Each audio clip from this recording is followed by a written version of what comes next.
So हामीले अघि स्टकहरू चढाएको थियौँ, त्यो एकचोटि मैले भ्यू गर्न चाहेँ स्टकमा गएर। सो यसरी चाहिँ मेरो दुईवटा स्टकहरू चढिसकेको छ, केवाइटी र भेगा हेलमेट भनेर। मैले चाहिँ मेरो स्टकमा अलिकति डाइभर्सिफिकेसन ल्याउनलाई, उदाहरणको लागि जस्तै यहाँ हेलमेट मात्र छ, सो त्यसले गर्दा म अलिकति अरू स्टक पनि थप्छु। जस्तो थप्नको लागि अब तपाईँसँग यो क्विक एक्सनको एड न्यू स्टकबाट पनि जान मिल्यो, अथवा यहाँ प्लस बटन थिचेर यहाँबाट पनि जान सक्नुहुन्छ। म चाहिँ अहिलेको लागि एड न्यू स्टकबाटै जान चाहेँ, किनभने अलिकति मलाई चाहिँ सजिलो लाग्छ, क्लिन पनि छ अनि फराकिलो भयो भएर। जस्तो यहाँ मैले चाहिँ ग्लोभ्स भनेर राखेँ, अनि क्याटेगोरीमा चाहिँ यहाँ मेरो बाइक एक्सेसरिज भनेर यहाँ अलरेडी रहेछ। सो मैले यहाँ बाइक एक्सेसरिज राखेँ।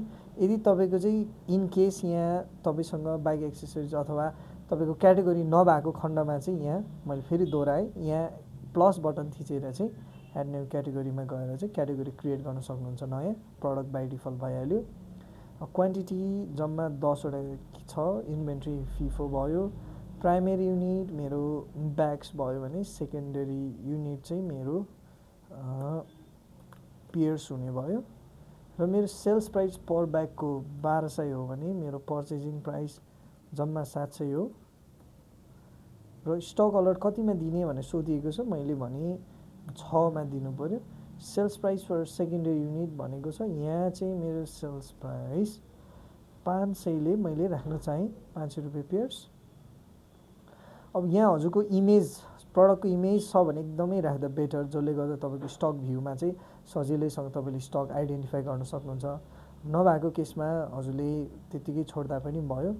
अब एकचोटि हजुरले सरसर्ती तपाईँले हेर्दाखेरि डबल कन्फर्म गरेर सेभ गर्नु पऱ्यो। मैले डबल कन्फर्म गर्दा मैले यहाँ फिलअप नगरेको रहेछ, मैले यहाँ राखेँ 2 पेयर्स भनेर।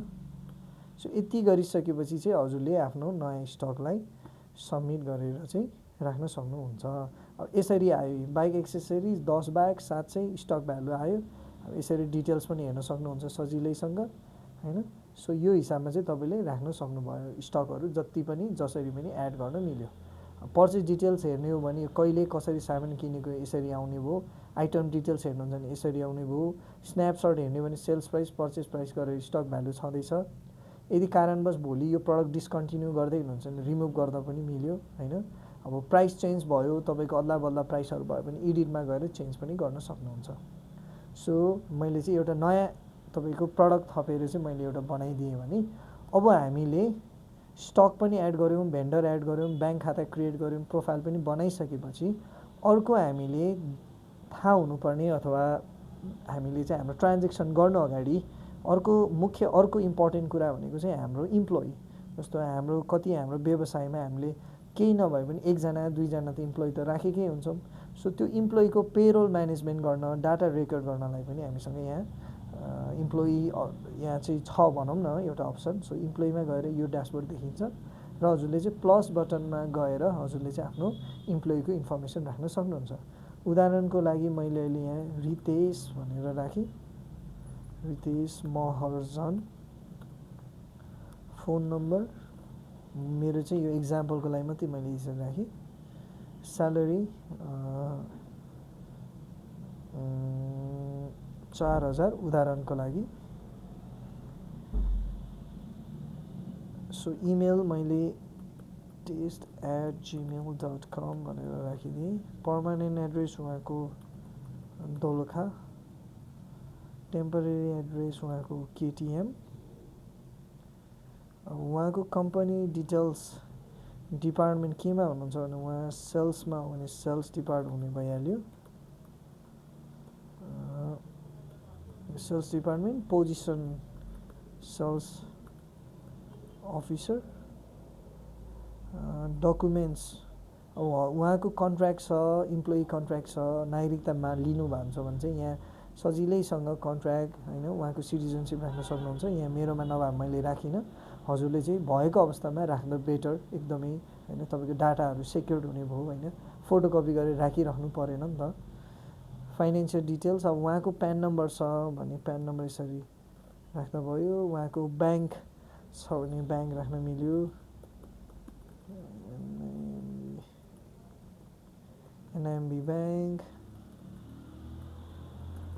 Ritesh Maharjan bank account name, account number example branch Sanepa. So यसरी गरेर चाहिँ तपाईँले इन्टायर तपाईँको इम्प्लोइको चाहिँ डिटेल अनबोर्ड गर्न सक्नुहुन्छ, राख्न सक्नुहुन्छ। उहाँको ब्याङ्कको क्युआर छ भने यहाँ राख्न मिल्यो, केही नोट्स खास छ भने यहाँ यसरी राख्न मिल्यो। यति गरेपछि फेरि पनि हजुरले डबल चेक गर्नु होला बा कुनै डाटा छोड्नु भएको छ अथवा रङ होइन रङ टाइप भएको छ अथवा रङ लिस्ट भएको छ भने त्यो चेक गर्नुहोस्।